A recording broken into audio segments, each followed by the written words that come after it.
Chers compatriotes, le 30 août 2025, je ferai ma part. Je marcherai sur les trottoirs aux côtés de la jeunesse togolaise avec la volonté ferme de dire non à la peur, non à la répression, non à l'injustice, non à la mauvaise gouvernance, non à l'impunité, oui au départ de Faure Gnassingbé. J'invite donc tous les Togolais qui se sentent concernés par l'avenir de notre pays à sortir marcher sur les trottoirs. Sortons avec dignité, sans violence, mais avec détermination. Chaque citoyen compte. Père, mère, retraités, militaires comme civils, religieux, jeunes. Chacun a un rôle essentiel à jouer. Le pouvoir appartient au peuple. Et ce peuple, c'est nous. Je vous remercie.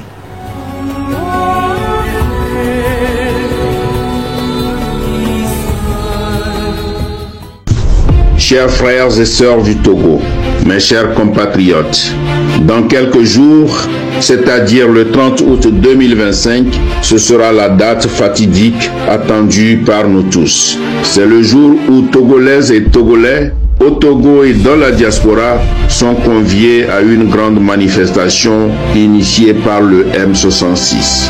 Je prends aujourd'hui la parole à cet effet en tant que membre de la diaspora togolaise et l'un de ses doyens. De loin comme de près, le Togo reste dans mon cœur et je sais que beaucoup d'entre nous, éparpillés à travers le monde, portent la même douleur et la même espérance. Voir enfin notre peuple libre et réconcilié avec lui-même. Avant toute chose, je m'incline avec respect et humilité devant la mémoire de nos frères et sœurs tombés dans cette quête de liberté. Ils ne sont pas morts enfin. Leur sacrifice nous oblige. Leur sang versé doit être la semence de la liberté que nous réclamons pour notre pays.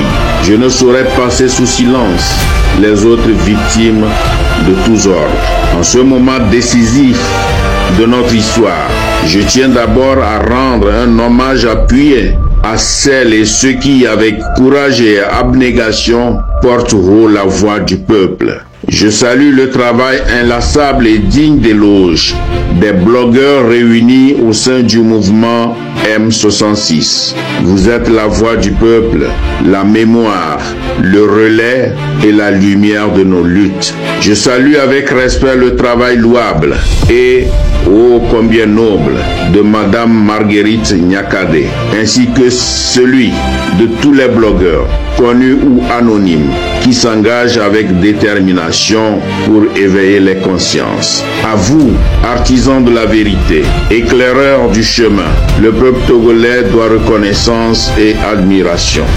Depuis trop longtemps, notre peuple ploie sous le poids de l'injustice, de la peur et de la confiscation du destin national. Depuis trop longtemps, les Togolais sont privés de leur droit à vivre dignement, à espérer en l'avenir, à transmettre à leurs enfants un pays de justice, de prospérité et de liberté. Chaque Togolais le sait, notre patrie mérite mieux que la résignation. Mais pour que l'espoir devienne réalité, pour que l'histoire bascule enfin du côté du peuple, il y a une condition essentielle, notre unité. Aujourd'hui, je demande à chacune et à chacun d'entre nous de taire nos divisions, d'oublier les querelles intestines, de dépasser les égos, les rancunes et les calculs personnels, car l'histoire ne retiendra pas nos différences, mais notre capacité à nous lever ensemble, comme un seul peuple, une seule voix, une seule volonté.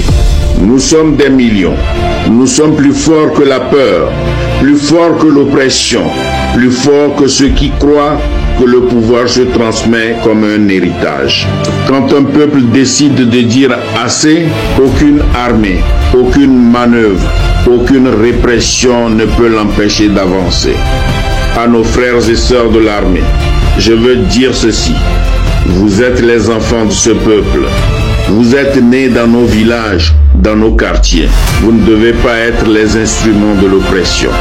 Le jour viendra, et il est proche, où l'armée devra choisir entre l'injustice et la nation.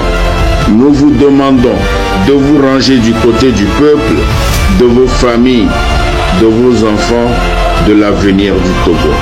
Et à ceux qui, dans les milices au service d'intérêts personnels, sèment la peur et la division, souvenez-vous que la peur ne dure qu'un temps. Un peuple debout est plus fort que toutes les milices réunies. Nous ne nous battons pas seulement contre l'injustice. Nous nous battons pour quelque chose. Pour un Togo où chaque citoyen a droit au respect et à la dignité. Pour un Togo où l'éducation, la santé et le travail ne sont plus des privilèges mais des droits. Pour un Togo réconcilié avec lui-même, fier de sa jeunesse, fort de son unité et ouvert à l'avenir. Le 30 août 2025 doit être un jour d'histoire. Un jour où chaque Togolais, du nord au sud, de l'est à l'ouest, se lève pacifiquement mais résolument. Un jour où les marchés, les villages, les quartiers, les villes parlent d'une seule voix, celle du peuple qui réclame changement, justice et liberté. Chacune a un rôle à jouer. Personne n'est trop petit pour contribuer. C'est l'union des cœurs, des esprits et des pas qui fera basculer le cours de notre destin commun. Mes chers compatriotes, l'histoire ne s'écrit pas seulement dans les livres, elle s'écrit dans les rues, dans les places, dans les cœurs.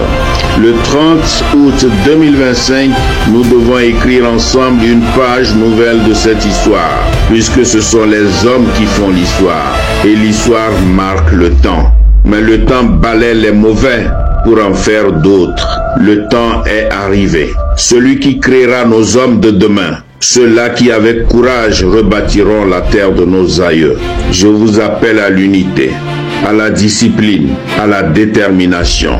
Levons-nous comme un seul homme, comme une seule femme, comme un seul peuple pour dire le Togo appartient aux Togolais. Ensemble, faisons de ce jour non pas une fin, mais le commencement d'un Togo libre, digne et fraternel. Que Dieu bénisse le Togo, que Dieu bénisse son peuple. Je vous en supplie, Président Faure, Kakavayi eto eyadema, Mounyi wagbo, Yebe sobe Togo va lelekebele egbe. Je le dis et je vais vous donner les preuves. Je dis que la situation décadente sur tous les plans dans laquelle le Togo se trouve, le président Faure et non plus son père Eyadema n'en sont pas à l'origine. Je vais vous montrer ceux qui sont à l'origine. Et permettez-moi d'être clair. Quelques 2 ou 3 mois avant le décès du père de la nation, je parle du feu président Gnassingbé Eyadema. J'ai eu le privilège de m'asseoir avec lui. Je ne suis pas vieux, mais j'ai eu la grâce, à cause de l'appel du Seigneur, d'avoir certaines expériences. Et ce jour-là, le président Gnassingbé Eyadema, père de la nation, qui est aujourd'hui dans son lieu de repos, nous a appelés. J'étais jeune. Mais ce jour-là, il voulait que moi et ceux qui avaient été appelés, nous puissions savoir en son temps que si le Togo n'est pas un pays qui prospère, qui progresse, cela dépendait des hommes de Dieu, excusez-moi de le dire, des hommes de Dieu de l'église protestante à laquelle il appartenait. Parce que ce jour, il nous a fait voir une scène entre des hommes de Dieu de cette église dans son palais, dans la présidence, qui nous a fait pratiquement pleurer. Nous avons compris que le feu président Eyadema voulait que nous comprenions que les hommes de Dieu sont la source de la décadence dans ce pays. Je vais insister pour vous dire, pendant que vous me regardez droit dans les yeux, c'est vrai, il y a 20 ans que le président Paul Essozemna Nyasingbe est arrivé au pouvoir. Je ne vais pas dire que tous ces faits et tous ces actes sont tout excusables. Mais je l'ai connu parce que j'ai eu le privilège de m'asseoir aussi avec lui. Un homme choisi par Dieu lui-même pour la réconciliation du Togo, nord-sud. Il était plein de zèle, il était désireux d'amener le changement de ce pays, dans ce pays. C'est pourquoi il a dénoncé même le fait qu'une minorité s'accapare des richesses de cette nation. Mais pourquoi aujourd'hui il en est arrivé là? Je parle de ceux qui sont à la source de la décadence dans ce pays. Et je vais vous dire que ce sont les hommes de Dieu. Ce sont les faux chrétiens, les faux enfants de Dieu, qui sont des religieux. Ce sont eux qui sont à la source de la décadence dans ce pays. Les faux pasteurs, ils sont nombreux. Ils sont même dans le gouvernement. Sinon, j'allais dire le gouvernement parce qu'ils ont duré là-bas. Ils ont accès à la présidence. Nous avons le conseil chrétien, des hommes de Dieu qui sont censés être éminents dans cette nation, qui approchent le président, qui approchent les gouvernants. Ils sont conseillers. Pourquoi je peux affirmer cela? Parce que la Bible dit, des vrais disciples de Jésus-Christ, que vous êtes le sel de la terre et la lumière du monde. Je vous explique. L'un des rôles du sel, c'est arrêter la putréfaction, c'est arrêter la décomposition. Et l'un des rôles de la lumière, c'est d'éclairer les gens pour qu'ils voient la voie, la bonne voie pour suivre. Dans quel ministère, dans quel service, dans quel marché, il n'y a pas de gens qui s'appellent chrétiens. Il n'y a pas de gens qui se réclament comme enfants de Dieu. Si tous ces hommes de Dieu, aux côtés du pouvoir, tous ces soi-disant enfants de Dieu, dans les bureaux, dans les marchés, étaient vraiment des enfants de Dieu réels, 2 ou 3 personnes dans un ministère, dans un service de ce pays suffisent pour empêcher que dans ce service-là, il y a la corruption, il y a l'injustice. 1, 2, 3 hommes de Dieu dans un gouvernement, dans un pays, s'ils sont véritables, ils sont proches du pouvoir, ils suffisent pour que le règne ne soit pas établi sur la méchanceté, l'injustice et la criminalité. Mais regardez au Togo, tout le monde s'appelle chrétien pratiquement.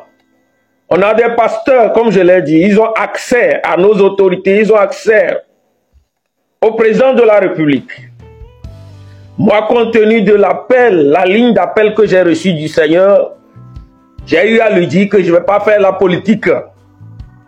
Je suis un ambassadeur du royaume des cieux sur la terre. Un ambassadeur ne fait pas de politique dans son pays d'accueil. C'est pourquoi vous ne me voyez pas dans les activités politiques.